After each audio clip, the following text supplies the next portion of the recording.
प्यार का दिन यानी कि वैलेंटाइन डे मनाने के लिए जहां कपल एक साल से इंतजार करते हैं, वहीं हिंदूवादी संगठन इस दिन का विरोध करते हैं।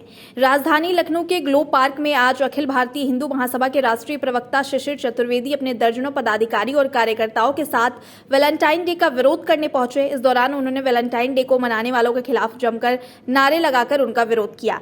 बता दें कि अखिल भारतीय हिंदू महासभा के राष्ट्रीय प्रवक्ता शिशिर चतुर्वेदी का कहना है कि वैलेंटाइन डे की आड़ में भारतीय संस्कृति को धूमिल करने का प्रयास किया जा रहा है, जिसको किसी दशा में बर्दाश्त नहीं किया जाएगा और पुरजोर विरोध किया जाएगा। उन्होंने आगे कहा कि वैलेंटाइन डे लैला मजनू लठ पूजन दिवस के रूप में मनाया जा रहा है। तो अखिल भारत हिंदू महासभा वर्षों से इस कार्यक्रम को कर रही है।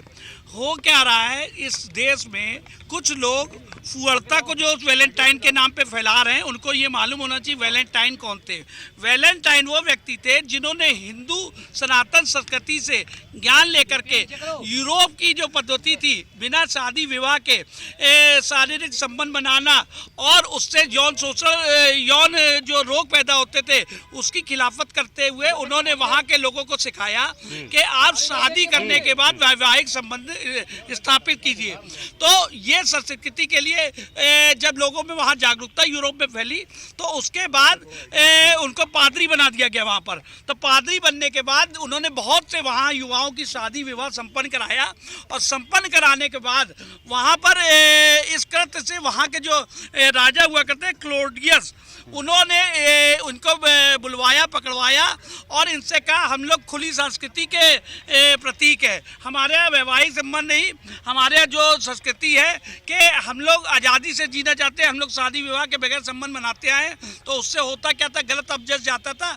एक एक पुरुष के 8-10 महिलाओं से और महिलाओं के 8-10 पुरुषों से संबंध होता था। उसका विरोध जो वैलेंटाइन कर रहे थे उसको सही करने के नाम पर उनको फांसी की सजा दे दी गई थी। तो उस संस्कृति को ज्ञान के रूप में लेने के बजाय यहाँ के कुछ लोग उसको फुअरता के रूप में, पुरुष से कोई चॉकलेट बांट रहा है, कोई गिफ्ट बांट रहा है, कोई पार्कों में अश्लीलता फैला रहा है। आज हिंदू महासभा इसलिए आई है।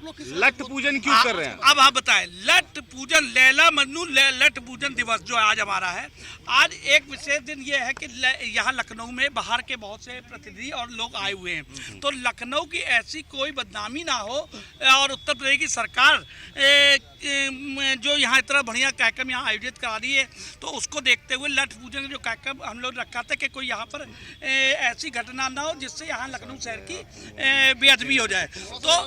तो लठ पूजन ये है कि ये जो लठ पूजन, देखिए क्या लिखा हुआ है, इसको पढ़िए, लैला मजनू लठ पूजन दिवस।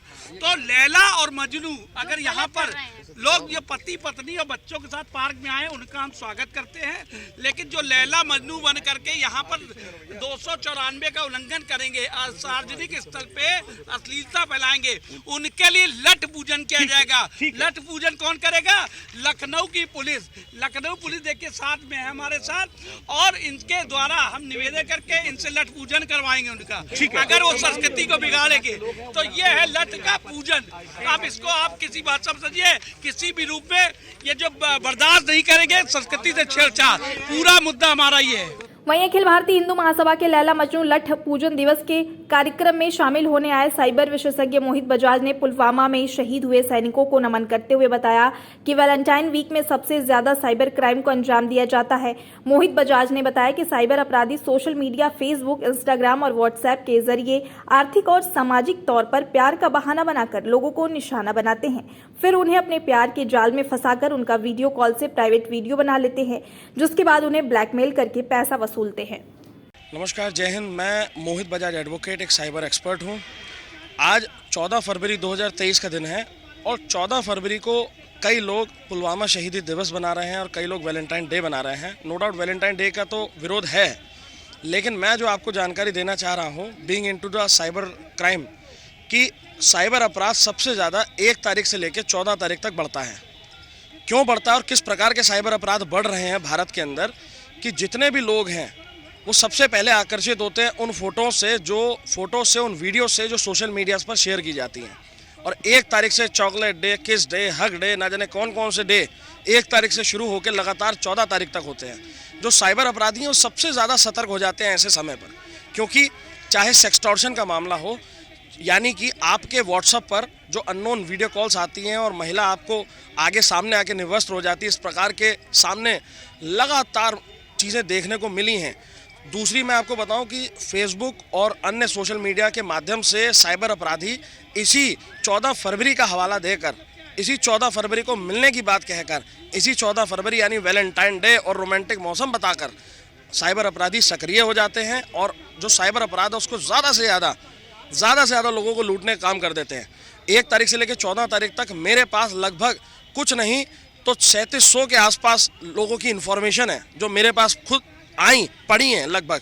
और अगर मैं बताऊं, हाईलाइटेड 4 से 5 ऐसी चीज़ें थी जहां डॉक्टर के लगभग 47 लाख रुपए उड़ गए, लेकिन वो साइबर सेल यानी अपनी बदनामी होने के नाम पर वो साइबर सेल तक नहीं पहुंच पाता, अपने निकट थाने नहीं पहुंच पाता, नहीं हो पाता। इसीलिए भारतीय संस्कृति तो अपनी जगह है, उसको तो बचाना है, उसको संजोकर रखना है, लेकिन ऐसे साइबर अपराधी जो भारत को लूटने का कार्य कर रहे हैं, इनको बचाने के लिए भी हमें ऐसे जितने भी विदेशी प्रकार के त्यौहार कह दीजिए, चाहे विदेशी प्रकार के हथकंडे कह दीजिए, इनको रोकना होगा। अन्यथा जो देश की सबसे बड़ी समस्या जिसको G20 देशों ने भी एक साथ आने में कह दिया, आज सारे अखबारों के फ्रंट पेज पर आपने देखा होगा लिखा था साइबर अपराध से लड़ने के लिए G20 देश भी साथ आ गए।